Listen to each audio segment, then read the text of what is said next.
Spring training is almost over and most of it doesn't matter, but these 5 stories might. Give me the good stuff! For some, it drags on for way too long. For others, it's barely even been noticed this year because of the World Baseball Classic. But no matter what, it's finally almost over.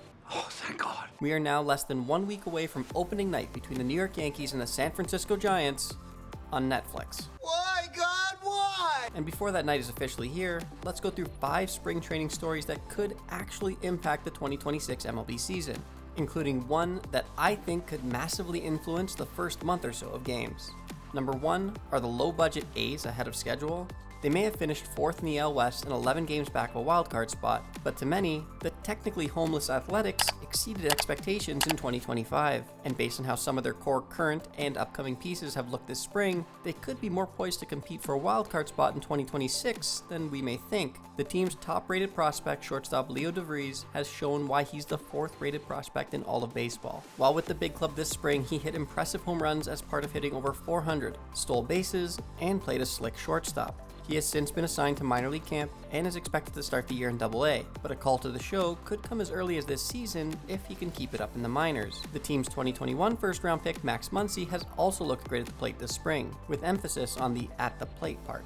Muncy, like DeVries, has been among the best in terms of batting average and is expected to be a big part of the A's lineup this season. And A's veterans Shea Langoliers and Brent Rooker have also looked strong, both hitting north of 300 as of the day that I'm recording this, and clubbing big flies like the A's hope they'll do for them all season. The Athletics still have plenty to be doubtful of, especially on the mound, but their offense could wind up being tough to outscore, especially if Rookie of the Year Nick Kurtz puts up a solid sophomore season, which in a minor league ballpark yet again feels quite possible. Number 2, is this a true breakout for Matt McLain, or just spring training noise? There are always at least a few players every spring that put up big numbers over the relatively small sample size. But as of the day that I'm recording this, what Cincinnati Reds 2021 first-round pick Matt McLain has done this spring is jaw-dropping. Matt has been the toughest MLB player to get out, hitting over 500 with a slug north of 1,000. And he's been doing the damage off of the full arsenals of the opposing pitchers, but especially hitting the slider and sinker particularly well. After a strong debut over 89 games in 2023, Matt underwhelmed Reds fans in 2025, hitting .220 and playing to a 0 WAR over 147 games. But if he can carry this momentum forward into the regular season, he could be a key part in helping the Reds clinch a wildcard spot yet again, and hopefully last longer in the postseason than the 48 hours that they did in 2025. Quick pause before number 3. If you enjoy MLB content like this, hit subscribe. I'm trying to build a community for smart baseball fans on YouTube, and every sub, like, and comment genuinely helps me out. Thanks. Number 3, is Connor Griffin ready for the show?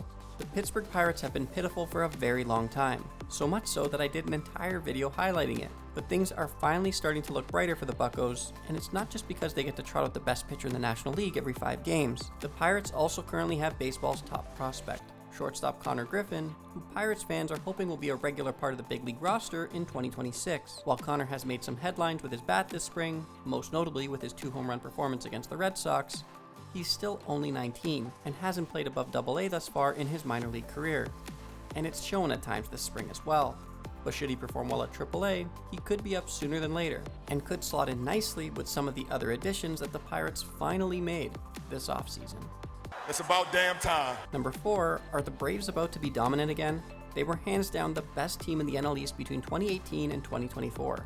In 2025, they got off to an unconventional terrible start, and could just never really truly find their way out of it, helped in large part by a number of key injuries. In 2026, many expect the Braves to bounce back, and their collective performance thus far in spring certainly supports that theory. Austin Riley, Drake Baldwin, Matt Olson, and new addition Mike Yastrzemski all look great in the box. And Grant Holmes and his luscious locks look locked in this spring to slot in nicely behind Chris Sale and Spencer Strider in the rotation. They are my pick to win the NL East in 2026, even if Spencer Schwellenbach is out for most of the season.